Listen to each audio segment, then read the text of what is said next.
Shalom. First and foremost, I like to give all acknowledgement, honor, glory, and praises to Yahweh, Bahashem, Yahushai, Bahashem, Harachan HaKudash, who giveth us forth his servants strength and power to move mountains, and who will deliver us, Lord willing, from the hour of temptation.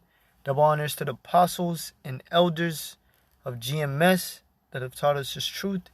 And shalom unto you, hopeful, sincere, like members, and 1/3 of you Negroes, Hispanics, and Native Americans and Seminole Indians that truly believe that Yahweh is, and that he exists, and that Yahushai is the deliverer and will deliver you. A shalom unto you. It's the brother Ibadja from the Los Angeles GMS camp, and we're currently teaching in the San Fernando Valley. Specifically, the location is Ventura.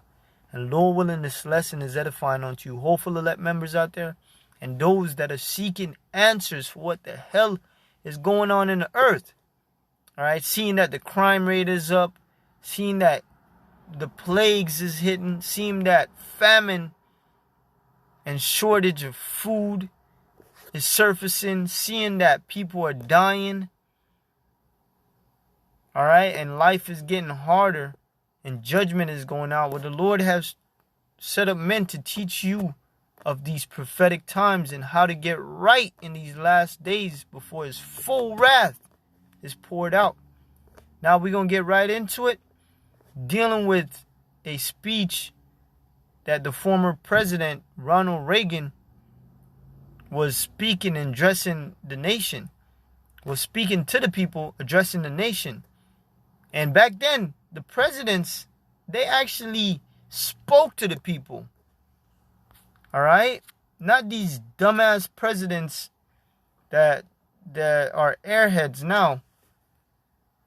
To where you have the smartest of the bunch is Trump, Donald Trump, Duck Trump, and Biden. All right? Two of the most people you would be like, what the hell, these dudes running the country? All right, well, we know that all these presidents are puppets. All right, but these former presidents were spitting truth. All right, warning you Americans. All right, in their speeches. Now, Ronald Reagan said if a government wants to control its people, it must use force and coercion. All right, if I'm pronouncing the word right. So, real quick, this is the word right here. We're going to get it. All right, and we're in the midst of Esau using threats and force, coercion. It says the practice of persuading someone to do something by using force or threats.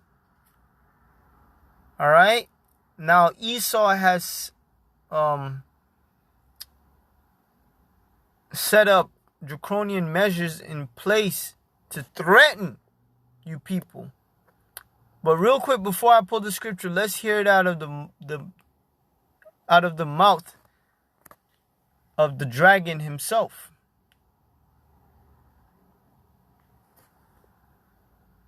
They also knew, those founding fathers, that outside of its legitimate functions, government the masses through the full power of centralized government.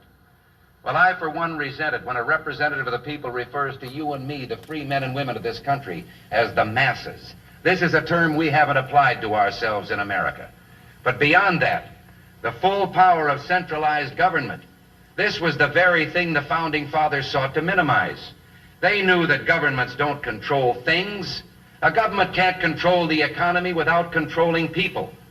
And they know when a government sets out to do that, it must use force and coercion to achieve its purpose. They also knew, those founding fathers, that outside of its legitimate functions, government does nothing as well or as economically as the private sector of the economy. So it says, he said if a government wants to control its people, it must use force and coercion. All right? Coercion. Coercion. All right? Force. And that word signify the what Esau is performing right now. All right? He's forcing people to comply to the government. All right? Now, let's go to the etymology of this word. All right? It says from Latin, coercere, restrain, from co, together, acere, restrain. All right, it says compulsion, forcible, constrain. All right, let's go into the etymology.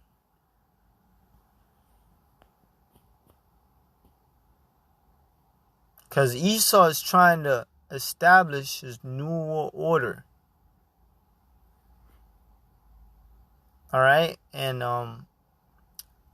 the scriptures tell you that even though he will get people to submit to him, he will have a lot of problems. All right, it says specific sense in reference to government by force. Suppress disorder. All right, Esau has a thing called order out of chaos. All right, where he creates the disorder, then sets in effect his idea of order. It says in a bad favor, suggesting the application of force as a remedy or its employment against the general sense of the community. All right, it says those who approve of the action in question.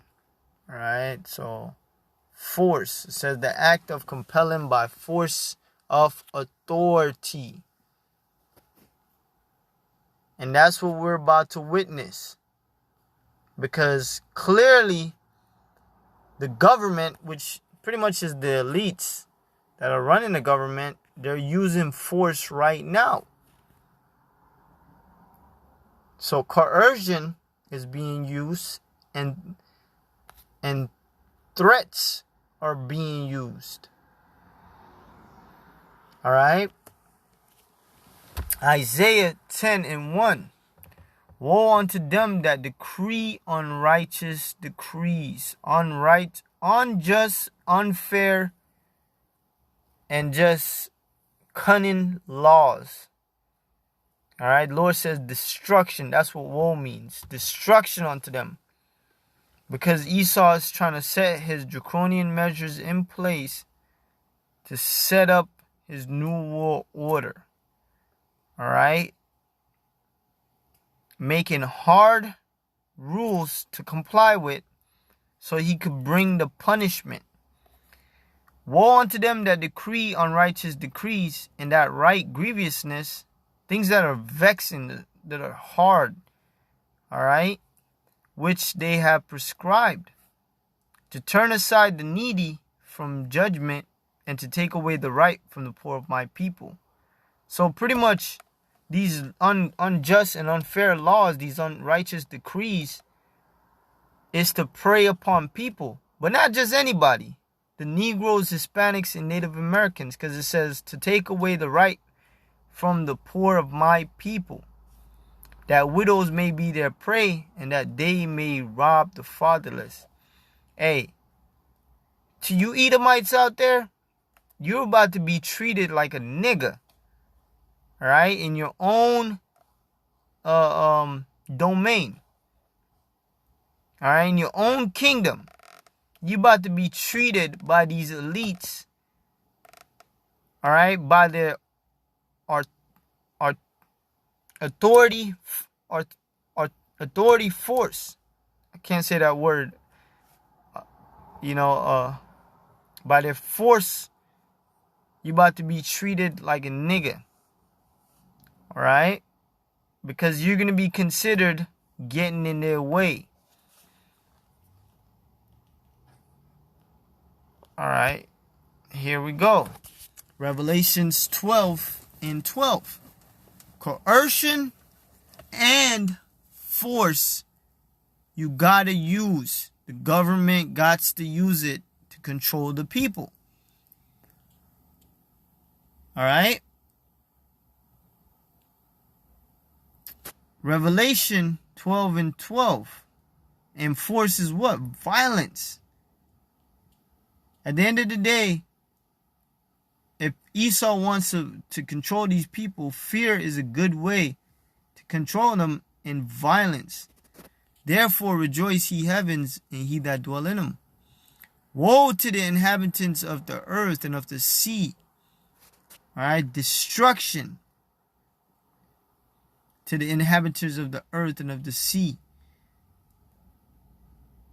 For the devil, all right, Esau, the so-called white man, the deceiver, is come down unto you having great wrath. You notice it says down unto you. Specifically, Esau is bringing his wrath to the Negroes, Hispanics, and Native Americans. All right? And he's coming down on everyone. But specifically, he wants to come down on you, having great wrath, because he knoweth that he have but a short time. And that great wrath is out of,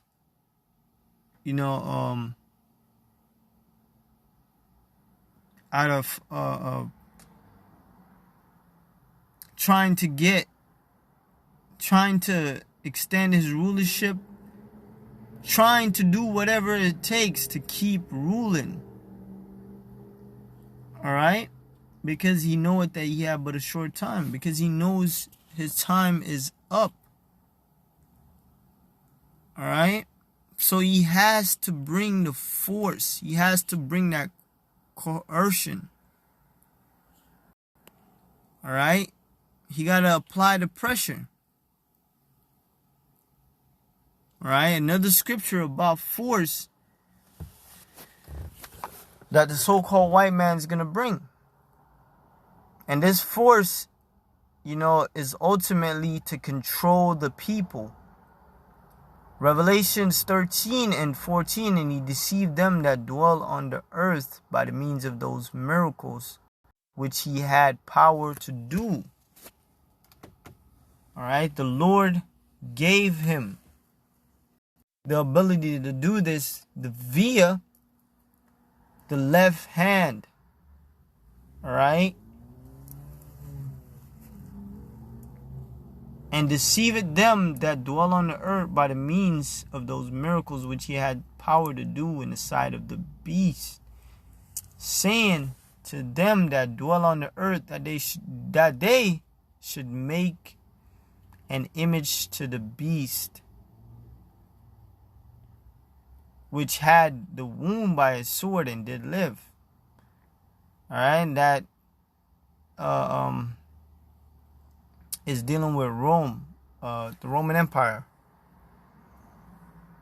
All right? Because America is now the revised Roman Empire.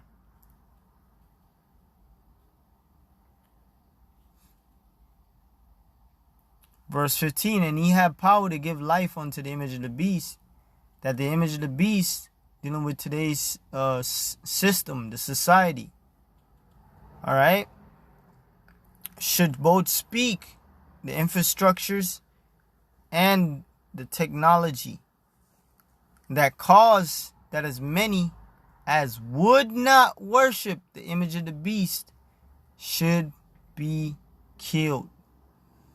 All right? If you want to control the people, apply the force, the coercion. All right? Restrain the people. All right? Even put fear into the people by killing the ones that opposed. All right? And we know this is talking about the MOTB in the 16th, 17th, and 18th verse, and how he wants to control. All right? He wants to control people. All right? He wants control at the end of the day.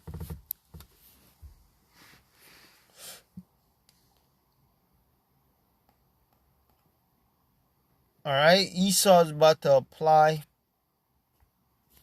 that force of authority. It says the act of compelling by force of authority.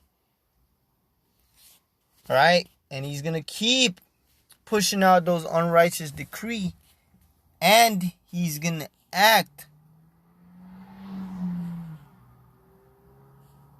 on enforcing them. All right? So to reframe what Ronald Reagan said, if a government wants to control its people, it must use force and coercion. And that will get the people to bend the knee.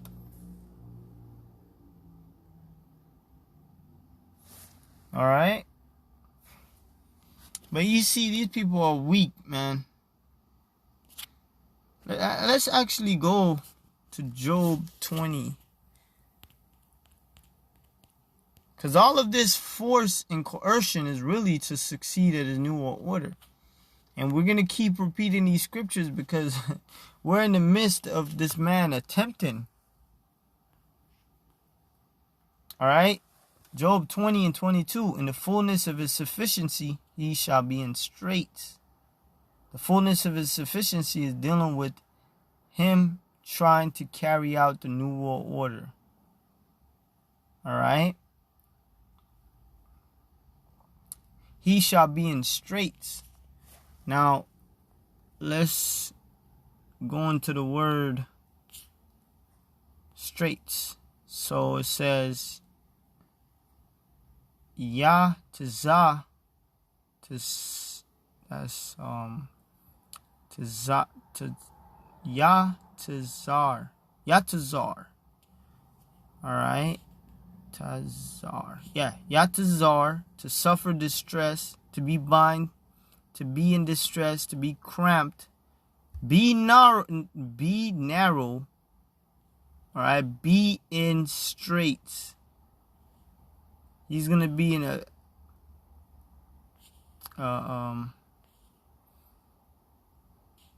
lot of trouble, having a lot of problems,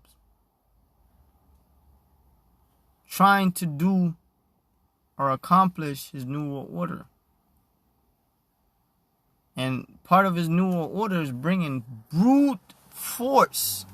Like I just said, if you want to control the people, you got to use force and coercion. And that's what the government, which are the elites, will do. Every hand of the wicked shall come upon him. And this is dealing with Jake. It's not dealing with wicked person per se. It says Aimal. It says laborer, sufferer, wretched one, workman, toiling.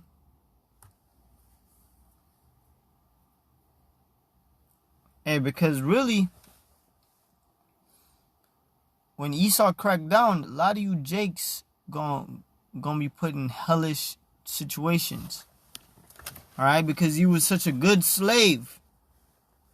And now Esau's about to bring hell.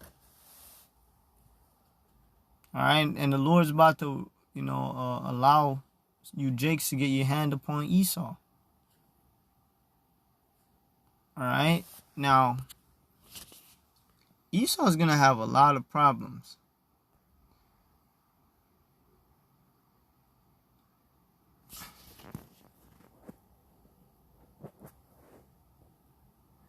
Let's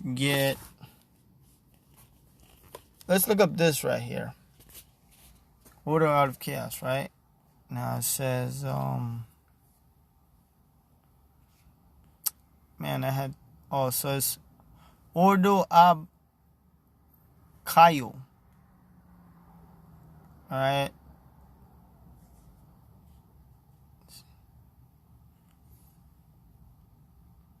So they say it's a conspiracy, but it's a thing where Esau caused the chaos and then brings his order. He knows that if he applies the pressure, these people will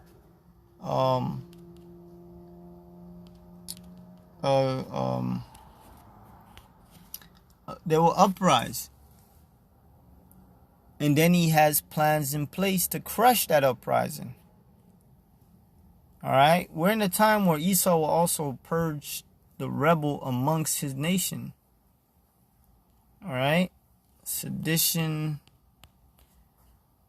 amongst men. Let's go here.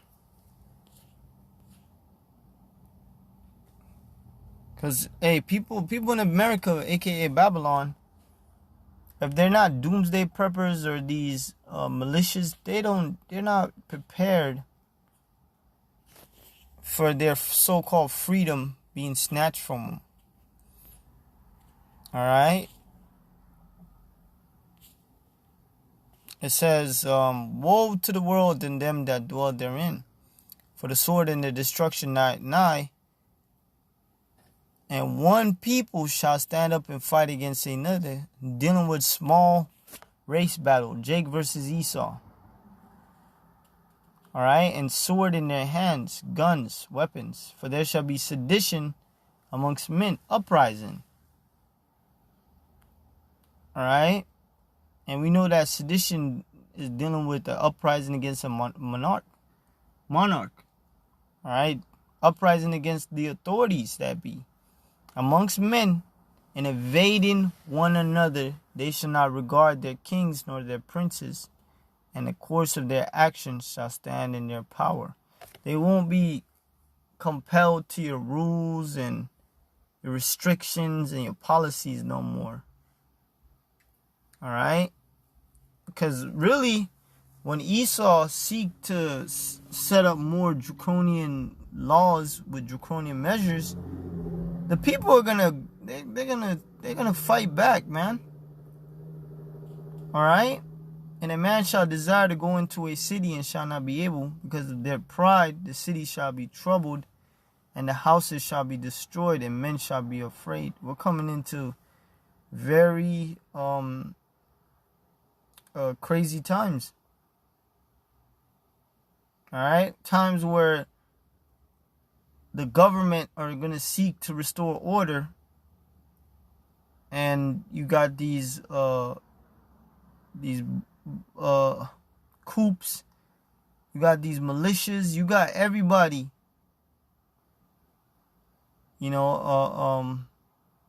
seeking to set up their own order. Everybody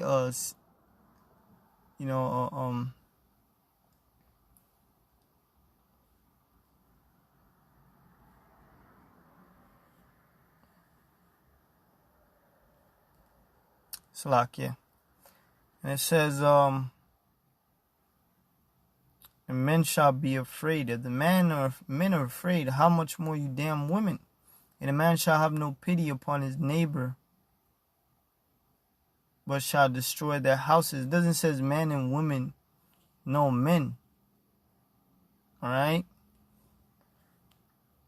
Shall destroy their houses with the sword, and spoil their goods because of the lack of bread, for great tribulation.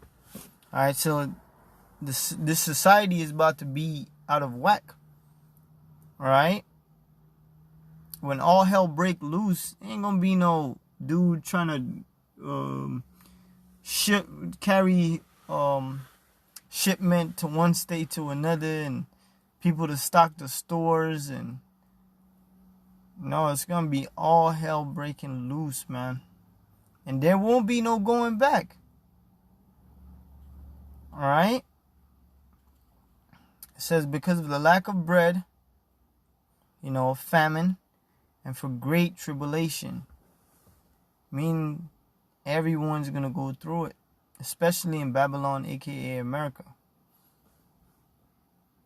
Alright? But Lord willing, this was edifying and to the point, giving all praise to Yahweh Shem Hashem Harakha Kutash. Hey, Esau is about to bring that force because he's trying to control the people in coercion. But it's all going to backfire. Alright? There's a lot of Edomites that are against the New World Order. And they're willing to die. Alright? They're willing to shoot it out. Alright? And plus the Lord won't let this damn devil, have no success. Alright, but giving all praise to Yahweh Shemel Shai, double honors to the apostles and elders of GMS. Shalom.